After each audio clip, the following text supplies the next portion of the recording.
Hello everyone and welcome to my channel again. So I decided to continue talking about the laser physics lecture that I was talking about in earlier today in the morning, and we will try to cover something else for the next Saturday class. In this in so now we are going to discuss how mirror and lenses work.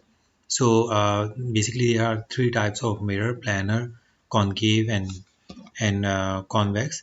And if you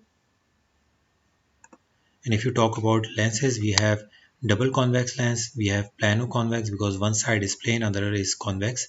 Then we have convergent meniscus, double concave, plano-concave, and divergent meniscus. And just to remind you that uh, the relation between image length, image object distance, image distance, and focal length are related to each other with the help of this formula. And magnification you can calculate with the help of height of your image divided by object height. So in this, since our main focus is on lasers, so we won't be going deep into this equation or the lenses. For this, you can look for any textbook or any lecture that is available online. But if you still have any question, don't hesitate to drop me a message, and I will reply to you as soon as possible. So before we go to the next slide, I want to talk about these four images. These four images are very important in designing the laser cavity because these are the four key shapes that we normally use a lot in the laser cavities. So the first one is a converging lens. A converging lens focus the beam, or if you have a point source, it is collimate the beam. So this is one thing that we will require a lot in our lectures. Uh, and then another is a concave mirror. So if you have a parallel beam, is focus the beam at a focal distance over here. Then we have a diverging lens. So a diverging lens diverge the upcoming parallel beam. And then we have a convex mirror. A convex mirror diverges an upcoming parallel beam or make a divergent beam parallel. Right. So different now we have different types of cavities over here. So this blue graph is very this graph is very important, and this whole graph can be represented by the values of G1 and G2. Well, the main point of this whole thing is that if you are using, for example, this mirror, and if you are using a simplest cavity, so this is a plane mirror. So up in the plane mirror, it's very easy to understand how an optical feedback will work. So if you have a parallel beam, and this is also a parallel mirror, oh sorry, plane mirror, then your photons will continuously move backward and forward. So it's very easy to understand. uh, Now let's talk about the complicated cavity over here. That is, both are concave mirror. Both are concave mirrors, and in this case, you need to consider the focal length. So let's say if there is a photon that's exciting from this point, that is the focal length of this convex mirror. Then what you need to do is to place this mirror at the focal length of this concave mirror itself. So for example, if the focal length value of this mirror is 25 millimeter, then you need to place it at a distance of 25 millimeter. Then imagine there is a photon over here, and then the photon will go like that in this direction and in this direction. It will be reflected back by this mirror, and then they will be focused back over here again, and now they will diverge again. So now you need to select the value of this mirror.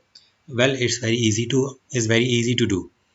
If you have a mirror that has a value of 50 millimeter, then you will place it at a distance of 50 millimeter. Why? Because whatever is going to happen over here, you need to replicate it again in this direction, on in your left hand direction as well. If not, then those photons will be lost and your cavity will not work. So therefore it needs to be at exactly the focal length distance. So let's say if it is a 50 millimeter lens and you are placing at a 50 millimeter, then the photons that will go like that will again be reflected due to this mirror and will be focused back at the focal point over here, and therefore this mirror will again be able to capture all the photon. So in this way we can understand how these cavity work. So if you talk about another cavity, that is a concave mirror and a plan mirror. So you need to design it in such a way that after the reflection, because if you consider this mirror will be creating a beam like that. So it will be focus over here and then it will be diverging. So you need to place your plane mirror at a distance where after it is reflecting, it replicates itself. So therefore sending the photons back in the same direction. So the point of this graph is whatever your cavity is, if the value of G1 and G2 are within or on these black lines, then your cavity will be stable. Otherwise it won't be and your cavity will not work. So it's very easy to calculate the value of G1 and G2 for your cavity, and you can do it your calculation by yourself, or you can write a short program in Matlab to do the simulation. Uh, if I talk about myself, I normally don't use the value of G1 and G2. Well, of course, they are very important, but I have a program that I normally use, and this program I will be covering in this lecture. And I don't think so. This program is available online, so therefore I will leave a copy in the description of the video that you can try on your own. So now let's see how this program works, and it's very easy to operate. So this is the program that I normally use. Its name is Laser Canvas 5, and I have an already simulated cavity over here. Sorry, over here, but I won't be discussing this cavity for the time being. What I want to teach you is how to design the cavity from the scratch. Sorry.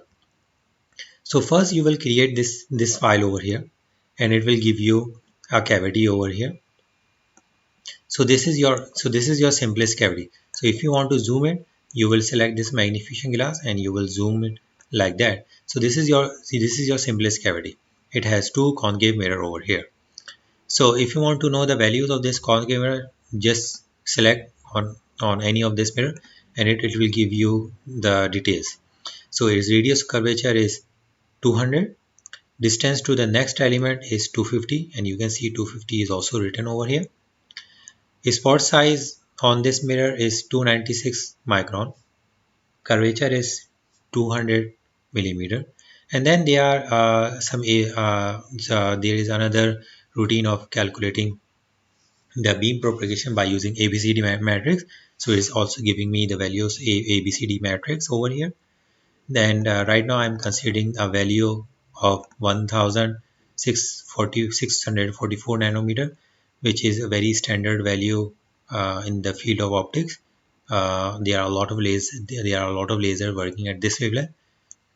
Then our beam quality is one other thing. We will be talking about beam quality when we will be talking about how to characterize the beam. So we won't be discussing right now this over here. Physical length is the length that is from here to here, whereas optical length is the length if you have a medium inside and whose refractive index is different. And since we don't have anything in between over here, therefore the optical length is also 250 millimeter. Then you have again ABC matrix over here. There are some more values, how much you zoom you have, or optic size. You can so all these values you can modify. So there is no problem in this. So now what you need an optical gain material in between. So there are two optical gain material, two types of different optical gain material. So one is this, another is that. So let's say I'm taking an optical gain material that is parallel to the mirror, that is like that. So what is the difference between this and that? So the difference between this and that is very simple, and I will be discussing this later in the chapters. So later in our lecture series. So some a lot of time what we need to do is to apply optical coatings on our devices to minimize unwanted reflection losses. So these losses are due to Brewster reflection that I was talking about earlier today.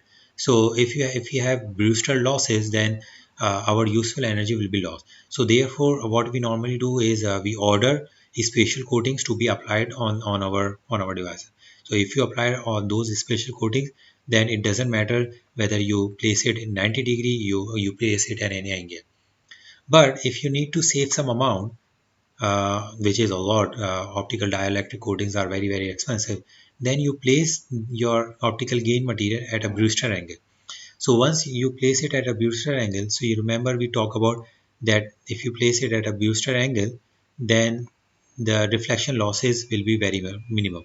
So if you are considering a p polarize and you place it at a polarization angle of 55, then the reflection losses will be almost zero. So the same. So if you are not applying optical coatings, then you need to place it at a Brewster angle. Okay. So that's the difference between the two. So I'm eliminating one of the gain material. So in order to eliminate it, what you need to do is simply press this cross icon and it will be gone. So this is your basic optical cavity. So now if you want to change this optical cavity with, for example, a plane mirror, so what you need to do is instead of writing 200, you will write 0. So now those blue and red lines that were before, I'm not able to see them over here anymore. So what does it mean? It means that this optical cavity is not working anymore. So in order to make it work, you need to rediscover a point where this will be working again. So a quick guess is, so since this is a 200 millimeter focal length mirror, so the distance between from here to here needs to be 200. So we will bring this closer so that this distance is 200. So as soon as this distance become near to 200, you can see that they are two red and blue lines. So of course, since these are on each other, is very hard to see. But trust me, the color is such that it's more like a purple, not even like pure blue and red. So it means that uh, lines are on each other. Uh,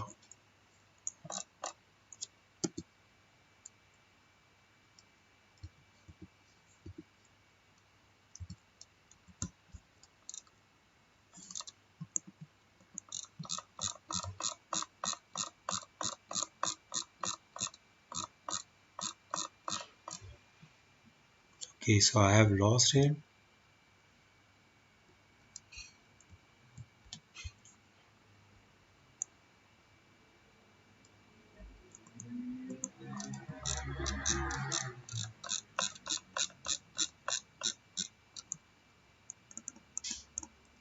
Let me decrease the zoom.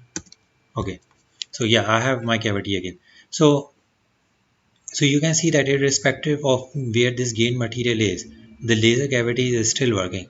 But normally we place it at a focal length, at a focal length.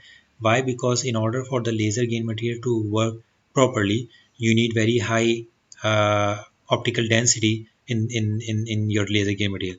So if you place it over here, the number of photons that are exciting the laser gain material is very high. So the chances that your laser will work is very low.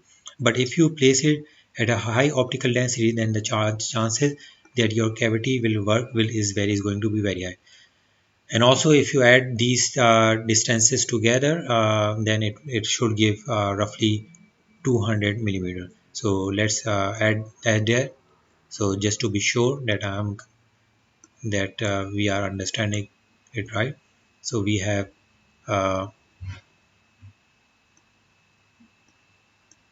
so we have 178 plus 10 plus 30. Yeah, so it's very close. So it's 201 is very close to 200. So this is how our cavity normally work. So now let's try another value. So instead of 200, I'm going to write 150, but you can write any other value. And now going to, so this cavity is again not working. And now I'm going to bring it closer. And you see this cavity is working again. So this is a very short tutorial on this. Software is very easy to explore different elements over here. Is really simple. You don't need to worry about. So if you want to add another optical material, what we can do is just press this mirror and then it will add another optical material. So you can see that this cavity is still working. So now we have a plane mirror over here. So if we are designing a cavity, let's say like that, so what we need to do is to bring this even closer and hopefully it will work at some point. Yeah, and it's working over here as well.